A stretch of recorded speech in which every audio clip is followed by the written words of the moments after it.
السلام علیکم ورحمۃ اللہ وبرکاتہ۔ محترم سامعین کرام، سیرت النبی صلی اللہ علیہ وسلم کا یہ 20واں پارٹ ہے۔ اس حصے میں ہم غزوہ بدر کبریٰ یعنی اسلام کا پہلا فیصلہ کن معرکہ کے بارے میں تفصیلی گفتگو کریں گے۔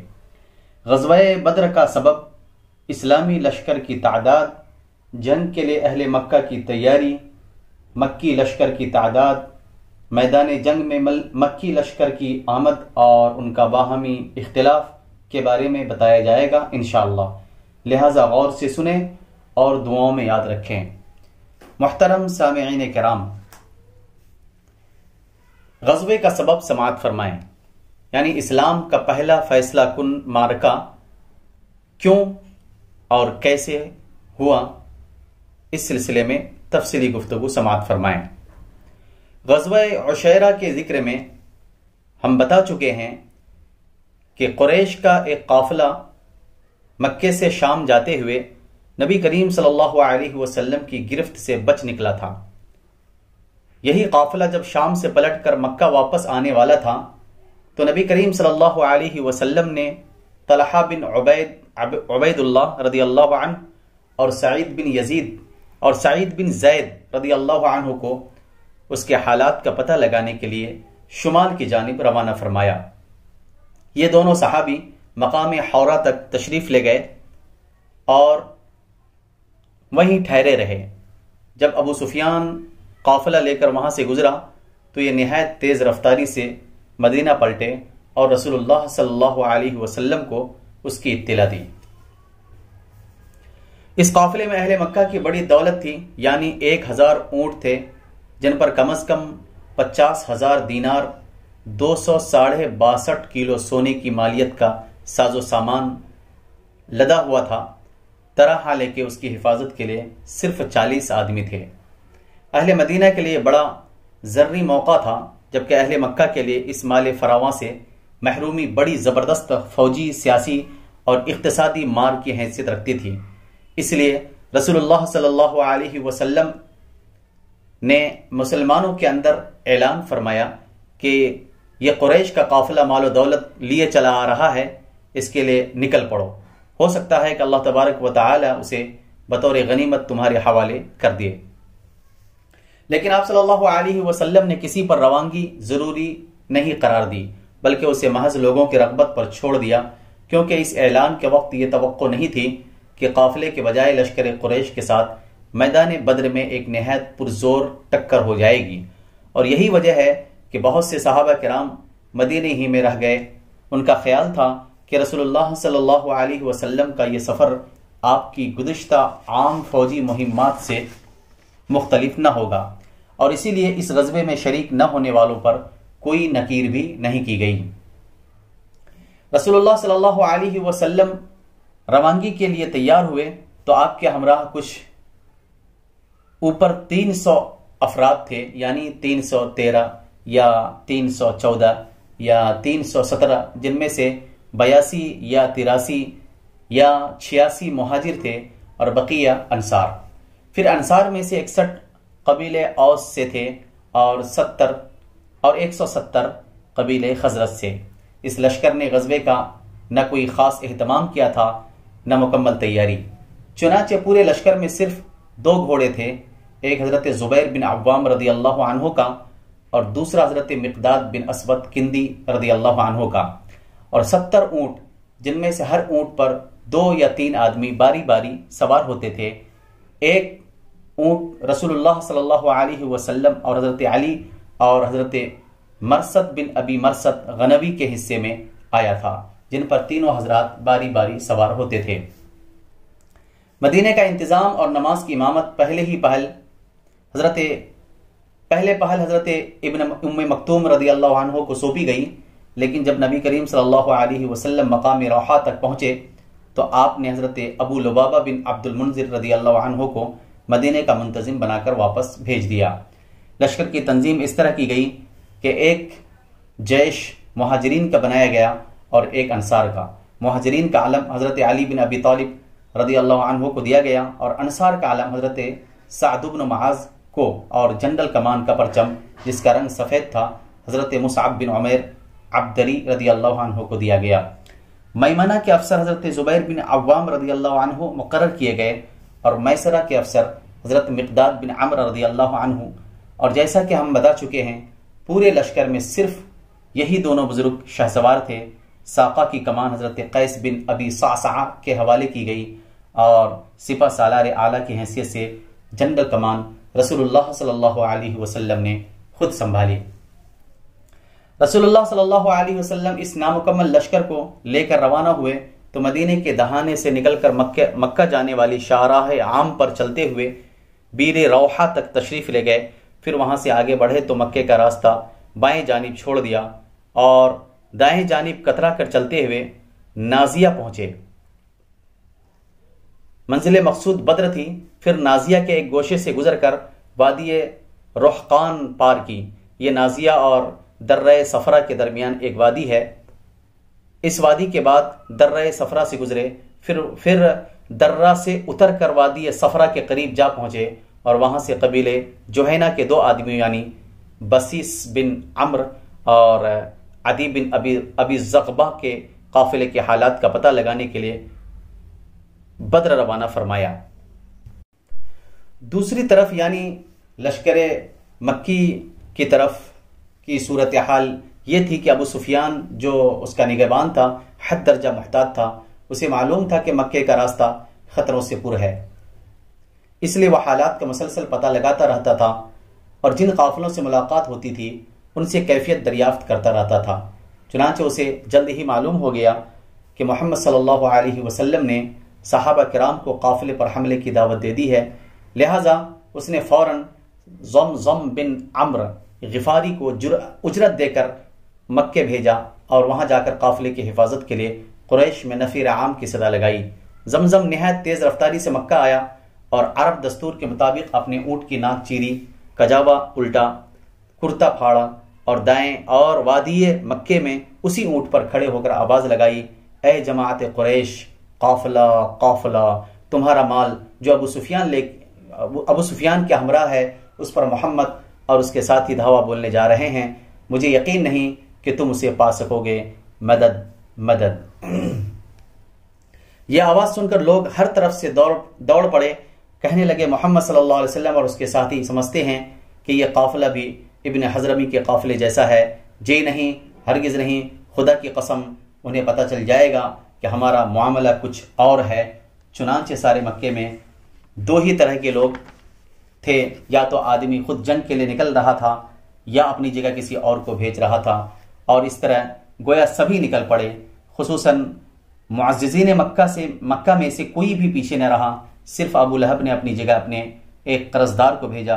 گرد و پیش کے قبائل عرب کو بھی قریش نے بھرتی کیا اور خود قریشی قبائل میں سے سوائے بنو عدی کے کوئی بھی پیچھے نہ رہا، البتہ بنو عدی کے کسی بھی آدمی نے اس جنگ میں شرکت نہ کی۔ ابتدا میں مکی لشکر کی تعداد 1300 تھی، جن کے پاس 100 گھوڑے اور 600 زرہیں تھیں۔ اونٹ کثرت سے تھے جن کی ٹھیک تعداد معلوم نہ ہو سکی۔ لشکر کا سپہ سالار ابو جہل بن ہشام تھا۔ قریش کے 9 معزز آدمی اس کی رست کے ذمہ دار تھے۔ ایک دن 9 اور ایک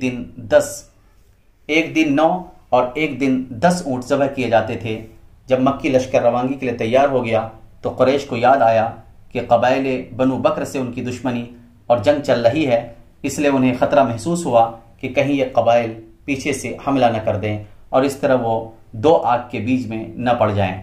قریب تھا کہ یہ خیال قریش کو ان کے ارادے جنگ سے روک دے، لیکن عین اسی وقت ابلیس لعین بنو کنانہ کے سردار سراقہ بن مالک بن جعشم مدلجی کی شکل میں نمودار ہوا اور بولا، میں بھی تمہارا رفیق کار ہوں اور اس بات کی ضمانت دیتا ہوں کہ بنو کنانہ تمہارے پیچھے کوئی ناگوار کام نہ کریں گے۔ اس ضمانت کے بعد اہل مکہ اپنے گھروں سے نکل پڑے اور جیسا کہ اللہ کا ارشاد ہے، اتراتے ہوئے، لوگوں کو اپنی شان دکھاتے ہوئے اور اللہ کی راہ سے روکتے ہوئے مدینے کی جانب روانہ ہوئے۔ جیسا کہ رسول اللہ صلی اللہ علیہ وسلم کا ارشاد ہے، اپنی دھار اور ہتھیار لے کر اللہ سے خار کھاتے ہوئے اور اس کے رسول سے خار کھاتے ہوئے جوش انتقام سے چور اور جذبہ حمیت و غضب سے مخمور، اس پر کپکپا کچکچائے ہوئے کہ اللہ کے رسول اللہ صلی اللہ علیہ وسلم اور آپ کے صحابہ نے اہل مکہ کے قافلوں پر آنکھ اٹھانے کی جرأت کیسے کی؟ بہرحال یہ لوگ نہایت تیز رفتاری سے شمال کے رخ پر بدر کی جانب چلے جا رہے تھے کہ وادی عصفان اور قدیس سے گزر کر جحفہ پہنچے تو ابو سفیان کا ایک نیا پیغام موصول ہوا، جس میں کہا گیا تھا کہ آپ لوگ اپنے قافلے، اپنے آدمیوں اور اپنے اموال کی حفاظت کی غرض سے نکلے ہیں، اور چونکہ اللہ نے ان سب کو بچا لیا ہے لہذا اب واپس پلٹ جائیے۔ قافلہ بچ نکلا۔ ابو سفیان کے بچ نکلنے کی تفصیل یہ ہے کہ وہ شام سے کاروانی شاہراہ پر چلا تو آ رہا تھا، لیکن مسلسل چوکنا اور بیدار تھا۔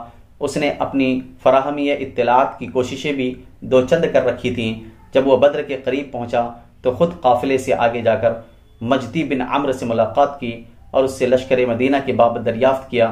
مجدی نے کہا، میں نے کوئی خلاف معمول آدمی تو نہیں دیکھا، البتہ 2 سوار دیکھے جنہوں نے ٹیلے کے پاس اپنے جانور بٹھائے، پھر اپنے مشکیزے میں پانی بھر کر چلے گئے۔ ابو سفیان لبک کر وہاں پہنچا اور ان کی اونٹ کی مینگنیاں اٹھا کر توڑی تو اس میں کھجور کی گٹھلی برآمد ہوئی۔ ابو سفیان نے کہا، خدا کی قسم یہ یثرب کا چارہ ہے۔ اس کے بعد وہ تیزی سے قافلے کی طرف پلٹا اور اسے مغرب کی طرف موڑ کر اس کا رخ ساحل کی طرف کر دیا اور بدر سے گزرنے والی کاروانی شاہراہ کو بائیں ہاتھ چھوڑ دیا۔ اس طرح قافلے کو مدنی لشکر کے قبضے میں جانے سے بچا لیا اور فوراً ہی مکی لشکر کو اپنے بچ نکلنے کی اطلاع دیتے ہوئے اسے واپس جانے کا پیغام دیا جو اسے جحفہ میں موصول ہوا۔ یہ پیغام سن کر مکی لشکر نے چاہا کہ واپس چلا جائے، لیکن قریش کا طاغوت اکبر ابو جہل کھڑا ہو گیا اور نہایت کبر و غرور سے بولا، خدا کی قسم ہم واپس نہ ہوں گے یہاں تک کہ بدر جا کر وہاں 3 روز قیام کریں گے اور اس دوران اونٹ ذبح کریں گے، لوگوں کو کھانا کھلائیں گے اور شراب پلائیں گے، لونڈیاں ہمارے لیے گانا گائیں گی اور سارا عرب ہمارا اور ہمارے سفر و اجتماع کا حال سنے گا اور اس طرح ہمیشہ کے لیے ان پر ہماری دھاک بیٹھ جائے گی۔ لیکن ابو جہل کے علی الرغم اخنس بن شریق نے یہی مشورہ دیا کہ واپس چلے چلو، مگر لوگوں نے اس کی بات نہ مانی، اس لیے وہ بنو زہرہ کے لوگوں کے ساتھ لے کر واپس ہو گیا، کیونکہ وہ بنو زہرہ کا حلیف اور اس لشکر میں ان کا سردار تھا۔ بنو زہرہ کی کل تعداد کوئی 300 تھی، ان کا کوئی بھی آدمی جنگ بدر میں حاضر نہ ہوا۔ بعد میں بنو زہرہ اخنس بن شریق کی رائے پر حد درجہ شاداں و فرحاں تھے اور ان کے اندر اس کی تعظیم و اطاعت ہمیشہ برقرار رہی۔ بنو زہرہ کے علاوہ بنو ہاشم نے بھی چاہا کہ واپس چلے جائیں، لیکن ابو جہل نے بڑی سختی کی اور کہا کہ جب تک ہم واپس نہ ہوں یہ گروہ ہم سے الگ نہ ہونے پائے۔ غرض لشکر نے اپنا سفر جاری رکھا۔ بنو زہرہ کی واپسی کے بعد اب اس کی تعداد 1000 رہ گئی تھی اور اس کا رخ بدر کی جانب تھا۔ بدر کے قریب پہنچ کر اس نے ایک ٹیلے کے پیچھے پڑاؤ ڈالا۔ یہ ٹیلا وادی بدر کے حدود پر جنوبی دہانے کے پاس واقع ہے۔ ادھر مدینے کے ذرائع اطلاع نے رسول اللہ صلی اللہ علیہ وسلم کو، جبکہ ابھی آپ راستے ہی میں تھے اور وادی زفیران سے گزر رہے تھے، قافلے اور لشکر دونوں کے متعلق اطلاعات فراہم کی۔ آپ نے ان اطلاعات کا گہرائی سے جائزہ لینے کے بعد یقین کر لیا کہ اب ایک خونریز ٹکراؤ کا وقت آ گیا ہے اور ایک ایسا اقدام ناگزیر ہے جو شجاعت و بصالت اور جرأت و جسارت پر مبنی ہو، کیونکہ یہ بات قطعی تھی کہ اگر مکی لشکر کو اس علاقے میں یوں ہی دندناتا ہوا پھرنے دیا جاتا تو اس سے قریش کی فوجی ساکھ کو بڑی قوت پہنچ جاتی اور ان کی سیاسی بالادستی کا دائرہ دور تک پھیل جاتا، مسلمانوں کی آواز دب کر کمزور ہو جاتی اور اس کے بعد اسلامی دعوت کو ایک بے روح ڈھانچہ سمجھ کر اس علاقے کا ہر کس و ناکس جو اپنے سینے میں اسلام کے خلاف کینہ و عداوت رکھتا تھا شر پر آمادہ ہو جاتا۔ پھر ان سب باتوں کے علاوہ آخر اس کی کیا ضمانت تھی کہ مکی لشکر مدینے کے جانب پیش قدمی نہیں کرے گا اور اس مارکے کو مدینے کی چہار دیواری تک منتقل کر کے مسلمانوں کو ان کے گھروں میں گھس کر تباہ کرنے کی جرت اور کوشش نہیں کرے گا؟ جی ہاں، اگر مدنی لشکر کی جانب سے ذرا بھی گریز کیا جاتا تو یہ سب کچھ ممکن تھا، اور اگر ایسا نہ بھی ہوتا تو مسلمانوں کی ہیبت و شہرت پر تو بہرحال اس کا نہایت برا اثر پڑتا۔ حالات کی اس اچانک اور پرخطر تبدیلی کے پیش نظر رسول اللہ صلی اللہ علیہ وسلم نے ایک اعلیٰ فوجی مجلس شورا منعقد کی، جس میں درپیش صورتحال کا تذکرہ فرمایا اور کمانڈروں اور عامر اور عام فوجیوں سے تبادلہ خیال کیا، اس موقع پر ایک گروہ خونریز ٹکراؤ کا نام سن کر کانپ اٹھا اور اس کا دل لرزنے اور دھڑکنے لگا۔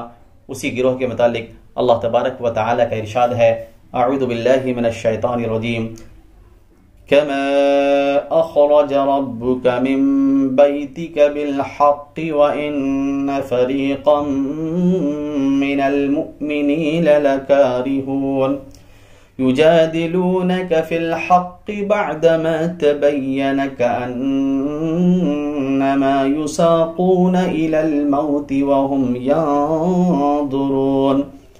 جیسا کہ تجھے تیرے رب نے تیرے گھر سے حق کے ساتھ نکالا اور مومنین کا ایک گروہ ناگوار سمجھ رہا تھا، وہ تجھ سے حق کے بارے میں اس کے واضح ہو چکنے کے بعد جھگڑ رہے تھے، گویا وہ آنکھوں دیکھتے موت کی طرف ہانکے جا رہے ہیں۔ لیکن جہاں تک قائدین لشکر کا تعلق ہے تو حضرت ابو بکر رضی اللہ عنہ اٹھے اور نہایت اچھی بات کہی، پھر حضرت عمر بن خطاب رضی اللہ عنہ اٹھے اور انہوں نے بھی نہایت عمدہ بات کہی، پھر حضرت مقداد بن عمرو رضی اللہ عنہ اٹھے اور عرض پرداز ہوئے، اے اللہ کے رسول صلی اللہ علیہ وسلم، اللہ نے آپ کو جو راہ دکھلائی ہے اس پر رواں دواں رہیے، ہم آپ کے ساتھ ہیں، خدا کی قسم ہم آپ سے وہ بات نہیں کہیں گے جو بنو اسرائیل نے موسیٰ علیہ السلام سے کہی تھی کہ اذهب انت وربک فقاتلا انا ہاہنا قاعدون، تم اور تمہارا رب جاؤ اور لڑو، ہم یہیں بیٹھے ہیں، بلکہ ہم یہ کہیں گے کہ آپ اور آپ کے پروردگار چلیں اور لڑیں اور ہم بھی آپ کے ساتھ لڑیں گے، ہم بھی آپ کے ساتھ لڑیں گے۔ اس ذات کی قسم جس نے آپ کو حق کے ساتھ مبعوث فرمایا ہے، اگر آپ ہم کو برکے قیامت تک لے چلیں تو ہم راستے والوں سے لڑتے بھڑتے آپ کے ساتھ وہاں بھی چلیں گے۔ رسول اللہ صلی اللہ علیہ وسلم نے ان کے حق میں کلمہ خیر ارشاد فرمایا اور دعا دی۔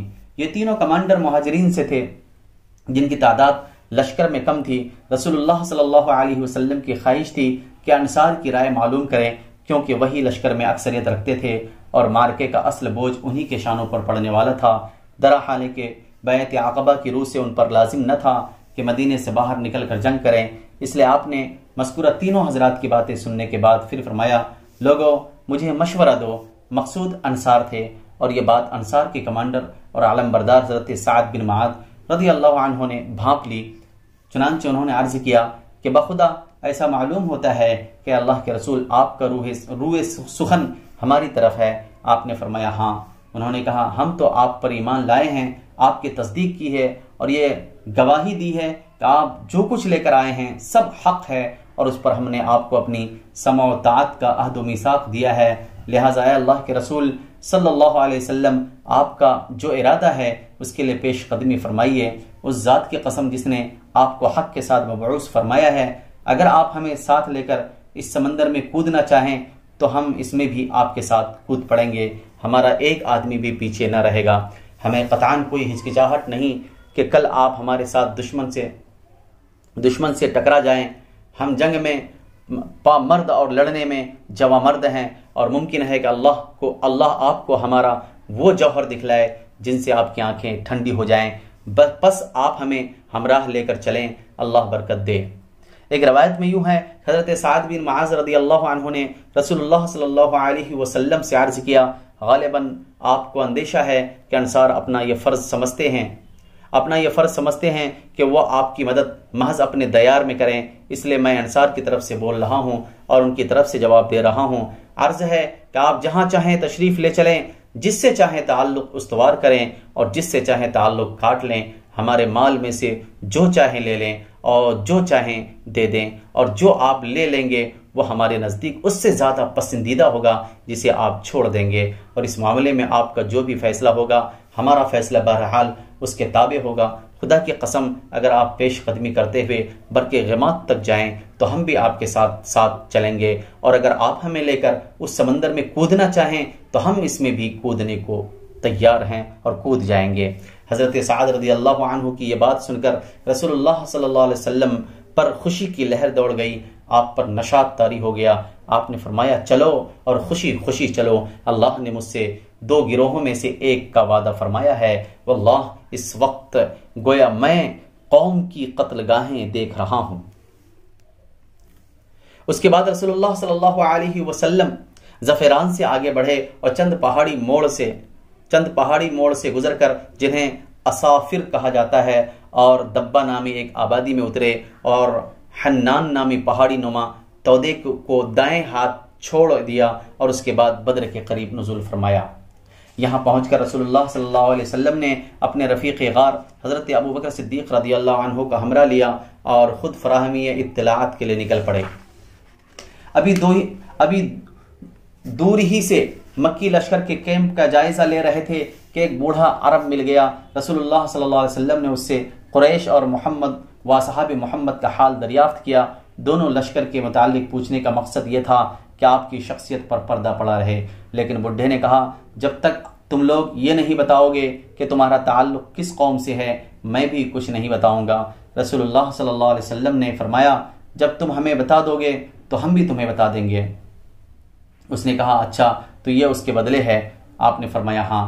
اس نے کہا مجھے معلوم ہوا ہے کہ محمد اور ان کے ساتھی فلاں روز نکلے ہیں، اگر مجھے بتانے والے نے صحیح بتایا ہے تو آج وہ لوگ فلاں جگہ ہوں گے، اور ٹھیک اس جگہ کی نشاندہی کی جہاں اس وقت مدینے کا لشکر تھا۔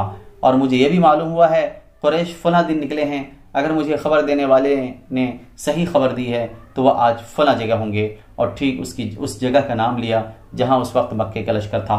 جب بڈھا اپنی بات کہہ چکا تو بولا اچھا اب یہ بتاؤ کہ تم دونوں کس سے ہو؟ رسول اللہ صلی اللہ علیہ وسلم نے فرمایا ہم لوگ ایک پانی سے ہیں، اور یہ کہہ کر واپس پلٹ پڑے۔ بڈھا بکتا رہا کیا پانی سے ہیں؟ کیا عراق کے پانی سے ہیں؟ اسی روز شام کو آپ نے دشمن کے حالات کا پتہ لگانے کے لیے نئے سرے سے ایک جاسوسی دستہ روانہ فرمایا۔ اس کارروائی کے لیے مہاجرین کے 3 قائد علی بن ابی طالب، زبیر بن العوام اور سعید بن ابی وقاص رضی اللہ عنہم صحابہ کرام کے ایک جماعت کے ہمراہ روانہ ہوئے۔ یہ لوگ سیدھے بدر کے چشمے پر پہنچے۔ وہاں 2 غلام مکی لشکر کے لیے پانی بھر رہے تھے، انہیں گرفتار کر لیا اور رسول اللہ صلی اللہ علیہ وسلم کی خدمت میں حاضر کیا۔ اس وقت آپ نماز پڑھ رہے تھے۔ صحابہ نے ان دونوں سے حالات دریافت کیے۔ انہوں نے کہا ہم قریش کے سقے ہیں، انہوں نے ہمیں پانی بھرنے کے لیے بھیجا ہے۔ قوم کو یہ جواب پسند نہ آیا۔ انہیں توقع تھی کہ یہ دونوں ابو سفیان کے آدمی ہوں گے، کیونکہ ان کے دلوں میں اب بھی بچی کھچی آرزو رہ گئی تھی کہ قافلے پر غلبہ حاصل ہو۔ چنانچہ صحابہ نے ان دونوں کی ذرا سخت پٹائی کر دی اور انہوں نے مجبور ہو کر کہہ دیا کہ ہاں ہم ابو سفیان کے آدمی ہیں۔ اس کے بعد مارنے والوں نے ہاتھ روک لیا۔ رسول اللہ صلی اللہ علیہ وسلم نماز سے فارغ ہوئے تو بطور عتاب فرمایا جب ان دونوں نے صحیح بات بتائی تو آپ لوگوں نے پٹائی کر دی، اور جب جھوٹ کہا تو چھوڑ دیا۔ خدا کی قسم ان دونوں نے صحیح کہا تھا کہ یہ قریش کے آدمی ہیں۔ اس کے بعد آپ نے ان دونوں غلاموں سے فرمایا اچھا اب مجھے قریش کے متعلق بتاؤ۔ انہوں نے کہا یہ ٹیلہ جو وادی کے آخری دہانے پر دکھائی دے رہا ہے قریش اسی کے پیچھے ہیں۔ آپ نے دریافت فرمایا لوگ کتنے ہیں؟ انہوں نے کہا بہت ہیں۔ آپ نے پوچھا تعداد کتنی ہے؟ انہوں نے کہا ہمیں معلوم نہیں۔ آپ نے فرمایا روزانہ کتنے اونٹ ذبح کرتے ہیں؟ انہوں نے کہا ایک دن 9 اور ایک دن 10۔ آپ نے فرمایا تب تو لوگوں کی تعداد 900 اور 1000 کے درمیان ہے۔ پھر آپ نے پوچھا ان کے اندر معززین قریش میں سے کون کون ہیں؟ انہوں نے کہا ربیعہ کے دونوں صاحبزادے عتبہ اور شیبہ، اور ابو البختری بن ہشام، حکیم بن حزام، نوفل بن خویلد، حارث بن عامر، طعیمہ بن عدی، نضر بن حارث، زمعہ بن اسود، ابو جہل بن ہشام، امیہ بن خلف، اور مزید کچھ لوگوں کے نام گنوائے۔ رسول اللہ صلی اللہ علیہ وسلم نے صحابہ کی طرف متوجہ ہو کر فرمایا مکے نے اپنے جگر کے ٹکڑوں کو تمہارے پاس لا کر ڈال دیا ہے۔ اللہ عز و جل نے اسی رات ایک بارش نازل فرمائی جو مشرکین پر موسلادھار برسی اور ان کے پیش قدمی میں رکاوٹ بن گئی، لیکن مسلمانوں پر فوار بن کر برسی اور انہیں پاک کر دیا، شیطان کی گندگی دور کر دی اور زمین کو ہموار کر دیا۔ اس کی وجہ سے ریت میں سختی آ گئی اور قدم ٹکنے کے لائق ہو گئے، قیام خوشگوار ہو گیا اور دل مضبوط ہو گئے۔ اس کے بعد رسول اللہ صلی اللہ علیہ وسلم نے اپنے لشکر کو حرکت دی تاکہ مشرکین سے پہلے بدر کے چشمے پر پہنچ جائیں اور اس پر مشرکین کو مسلط نہ ہونے دیں۔ چنانچہ عشاء کے وقت آپ نے بدر کے قریب ترین چشمے پر نزول فرمایا۔ اس موقع پر حضرت حباب بن منذر نے ایک ماہر فوجی کی حیثیت سے دریافت کیا کہ یا رسول اللہ صلی اللہ علیہ وسلم کیا اس مقام پر آپ اللہ کے حکم سے نازل ہوئے ہیں کہ ہمارے لیے اس سے آگے پیچھے ہٹنے کی گنجائش نہیں، یا آپ نے اسے محض ایک جنگی حکمت عملی کے طور پر اختیار فرمایا ہے؟ آپ نے فرمایا یہ محض جنگی حکمت عملی کے طور پر ہے۔ انہوں نے کہا یہ مناسب جگہ نہیں ہے، آپ آگے تشریف لے چلیں اور قریش کے سب سے قریب جو چشمہ ہو اس پر پڑاؤ ڈالیں، پھر ہم بقیہ چشمے پاٹ دیں اور اپنے چشمے پر حوض بنا کر پانی بھر لیں گے، اس کے بعد ہم قریش سے جنگ کریں گے تو ہم پانی پیتے رہیں گے اور انہیں پانی نہ ملے گا۔ رسول اللہ صلی اللہ علیہ وسلم نے فرمایا تو نے بہت ٹھیک مشورہ دیا۔ اس کے بعد آپ صلی اللہ علیہ وسلم لشکر سمیت اٹھے اور کوئی آدھی رات گئے، دشمن کے سب سے قریب ترین چشمے پر پہنچ کر پڑاؤ ڈال دیا، پھر صحابہ کرام نے حوض بنایا اور باقی تمام چشموں کو بند کر دیا۔ صحابہ کرام چشمے پر پڑاؤ ڈال چکے تھے تو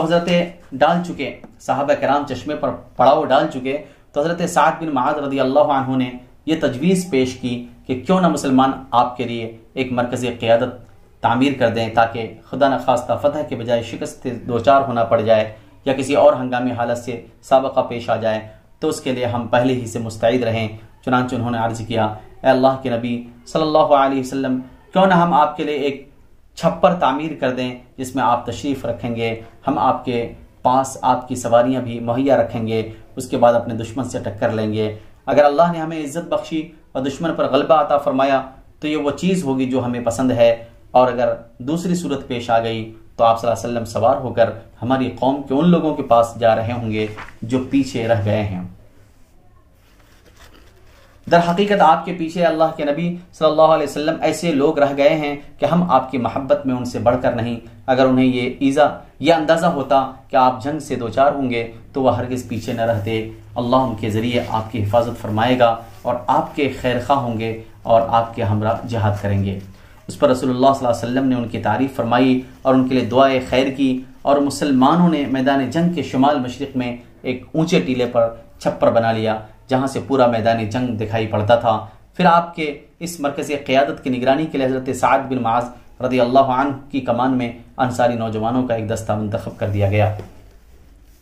اس کے بعد رسول اللہ صلی اللہ علیہ وسلم نے لشکر کی ترتیب فرمائی اور میدان جنگ میں تشریف لے گئے۔ وہاں آپ صلی اللہ علیہ وسلم اپنے ہاتھ سے اشارہ فرماتے جا رہے تھے کہ یہ کل فلاں کی قتل گاہ ہے انشاءاللہ، اور یہ کل فلاں کی قتل گاہ ہے انشاءاللہ۔ اس کے بعد رسول اللہ صلی اللہ علیہ وسلم نے وہیں ایک درخت کی جڑ کے پاس رات گزاری اور مسلمانوں نے بھی پرسکون نفس اور تابناک افق کے ساتھ رات گزاری۔ ان کے دل اعتماد سے پر تھے اور انہوں نے راحت و سکون سے اپنا حصہ حاصل کیا۔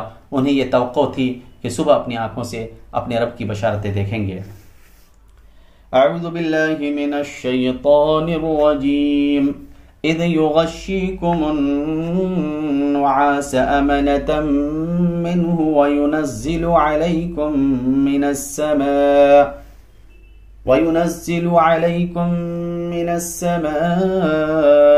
ماء ليطهركم به ويذهب عنكم رجز الشيطان وليربط على قلوبكم ويثبت به الأقدام۔ جب اللہ تم پر اپنی طرف سے امن و بے خوفی کے طور پر نیند طاری کر رہا تھا اور تم پر آسمان سے پانی برسا رہا تھا تاکہ تمہیں اس کے ذریعے پاک کر دے اور تم سے شیطان کی گندگی دور کر دے اور تمہارے دل مضبوط کر دے اور تمہارے قدم جما دے۔ یہ رات جمعہ 17 رمضان المبارک 2 ہجری کی رات تھی اور آپ صلی اللہ علیہ وسلم اس مہینے کی 8 یا 12 تاریخ کو مدینے سے روانہ ہوئے تھے۔ معزز سامعین کرام، دوسری طرف قریش نے وادی کے دہانے کے باہر اپنے کیمپ میں رات گزاری اور صبح اپنے تمام دستوں سمیت ٹیلے سے اتر کر بدر کی جانب روانہ ہوئے۔ ایک گروہ رسول اللہ صلی اللہ علیہ وسلم کے حوض کی جانب بڑھا۔ آپ نے فرمایا انہیں چھوڑ دو، مگر ان میں سے جس نے بھی پانی پیا اس جنگ میں مارا گیا۔ صرف حکیم بن حزام باقی بچا جو بعد میں مسلمان ہوا اور بہت اچھا مسلمان ہوا۔ اس کا دستور تھا کہ جب بہت پختہ قسم کھانی ہوتی تو کہتا لا والذی نجانی من یوم بدر، قسم ہے اس ذات کی جس نے مجھے بدر کے دن سے نجات دی۔ بہرحال جب قریش مطمئن ہو چکے تو انہوں نے مدنی لشکر کی قوت کا اندازہ لگانے کے لیے عمیر بن وہب جمحی کو روانہ کیا۔ عمیر نے گھوڑے پر سوار ہو کر لشکر کا چکر لگایا، پھر واپس جا کر بولا کچھ کم یا کچھ زیادہ 300 آدمی ہیں، لیکن ذرا ٹھہرو میں دیکھ لوں ان کی کوئی کمین گاہ یا کمک تو نہیں۔ اس کے بعد وہ وادی میں گھوڑا دوڑاتا ہوا دور تک نکل گیا لیکن اسے کچھ دکھائی نہ پڑا۔ چنانچہ اس نے واپس آ کر کہا میں نے کچھ پایا تو نہیں، لیکن اے قریش کے لوگوں، میں نے بلائیں دیکھی ہیں جو موت کو لادے ہوئے ہیں، یثرب کے اونٹ اپنے اوپر خالص موت سوار کیے ہوئے ہیں، یہ ایسے لوگ ہیں جن کی ساری حفاظت اور ملجا و ماوا خود ان کی تلواریں ہیں، کوئی اور چیز نہیں۔ خدا کی قسم میں سمجھتا ہوں کہ ان کا کوئی آدمی تمہارے آدمی کو قتل کیے بغیر قتل نہ ہوگا، اور اگر تمہارے خاص افراد کو انہوں نے مار لیا تو اس کے بعد جینے کا مزہ ہی کیا ہے، اس لیے ذرا اچھی طرح سوچ سمجھ لو۔ اس موقع پر ابو جہل کے خلاف جو مارکہ آرائی پر تلا ہوا تھا، ایک اور معارضہ اٹھ کھڑا ہوا جس کا مطالبہ تھا کہ جنگ کے بغیر مکہ واپس جائیں۔ چنانچہ حکیم بن حزام نے لوگوں کے درمیان دوڑ دھوپ شروع کر دی اور عتبہ بن ربیعہ کے پاس آیا اور بولا، ابو الولید، آپ قریش کے بڑے آدمی اور واجب الاطاعت سردار ہیں، پھر آپ کیوں نہ ایک اچھا کام کر جائیں جس کے سبب آپ کا ذکر ہمیشہ بھلائی سے ہوتا رہے۔ عتبہ نے کہا، حکیم، وہ کون سا کام ہے؟ اس نے کہا، آپ لوگوں کو واپس لے جائیں اور اپنے حلیف عمرو بن حضرمی کا معاملہ جو سریہ نخلا میں مارا گیا تھا اپنے ذمہ لے لیں۔ عتبہ نے کہا، مجھے منظور ہے، تم میری طرف سے اس کی ضمانت لو، وہ میرا حلیف ہے، میں اس کی دیت کا بھی ذمہ دار ہوں، اور اس کا جو مال ضائع ہوا اس کا بھی۔ اس کے بعد عتبہ نے حکیم بن حزام سے کہا، تم حنظلہ کے پوت کے پاس جاؤ، کیونکہ لوگوں کے معاملات کو بگاڑنے اور بھڑکانے کے سلسلے میں مجھے اس کے علاوہ کسی اور سے کوئی اندیشہ نہیں۔ حنظلیہ کے پوت سے مراد ابو جہل ہے، حنظلیہ اس کی ماں تھی۔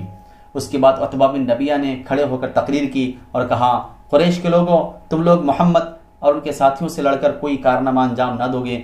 خدا کی قسم اگر تم نے انہیں مار لیا تو صرف ایسے ہی چہرے دکھائی پڑیں گے جنہیں دیکھنا پسند نہ ہوگا، کیونکہ آدمی نے اپنے چچیرے بھائی کو یا خالہ زاد بھائی کو یا اپنے ہی کنبے قبیلے کو کسی آدمی کو قتل کیا ہوگا۔ اس لیے واپس چلے چلو اور محمد اور سارے عرب سے کنارہ کش ہو رہو۔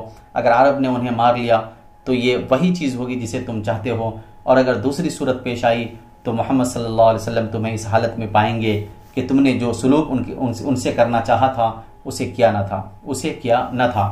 ادھر حکیم بن حزام ابو جہل کے پاس پہنچا تو ابو جہل اپنی زرہ درست کر رہا تھا۔ حکیم نے کہا کہ اے ابو الحکم، مجھے عتبہ نے تمہارے پاس یہ پیغام دے کر بھیجا ہے۔ ابو جہل نے کہا، خدا کی قسم، محمد اور اس کے ساتھیوں کو دیکھ کر عتبہ کا سینہ سوج آیا ہے، انہیں ہرگز نہیں، بخدا ہم واپس نہ ہوں گے یہاں تک کہ اللہ ہمارے اور محمد کے درمیان فیصلہ فرما دے۔ عتبہ نے جو کچھ کہا ہے محض اس لیے کہا ہے کہ وہ محمد اور اس کے ساتھیوں کو اونٹ خور سمجھتا ہے، اور خود عتبہ کے بیٹا بھی انہی کے درمیان ہے، اس لیے وہ تمہیں ان سے ڈراتا ہے۔ عتبہ کے صاحبزادے ابو حذیفہ قدیب الاسلام تھے اور ہجرت کر کے مدینہ تشریف لا چکے تھے۔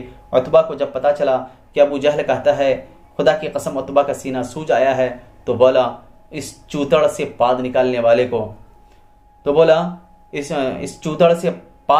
والے کو یا چوتڑ پر خوشبو لگانے والے کو بہت جلد معلوم ہو جائے گا کہ کس کا سینہ سوج آیا ہے، میرا یا اس کا۔ ادھر ابو جہل نے اس خوف سے کہ کہیں یہ معارضہ طاقتور نہ ہو جائے، اس گفتگو کے بعد جھٹ عامر بن حضرمی کو جو سریہ عبداللہ بن جحش کے مقتول عمرو بن حضرمی کا بھائی تھا بلا بھیجا اور کہا کہ یہ تمہارا حلیف عتبہ چاہتا ہے کہ لوگوں کو واپس لے جائے، حالانکہ تم اپنا انتقام اپنی آنکھ سے دیکھ چکے ہو، لہٰذا اٹھو اور اپنی مظلومیت اور اپنے بھائی کے قتل کی دہائی دو۔ اس پر عامر اٹھا اور اپنا چوتڑ کھول کر چیخا، واہ عمرہ، ہائے عمر۔ اس پر قوم گرم ہو گئی، ان کا معاملہ سنگین اور ان کا ارادہ جنگ پختہ ہو گیا، اور عتبہ نے جس سوجھ بوجھ کی دعوت دی تھی وہ رائے گئی۔ اس طرح ہوش پر جوش غالب آ گیا اور یہ معارضہ بھی بے نتیجہ رہا۔ وآخر دعوانا ان الحمد للہ رب العالمین۔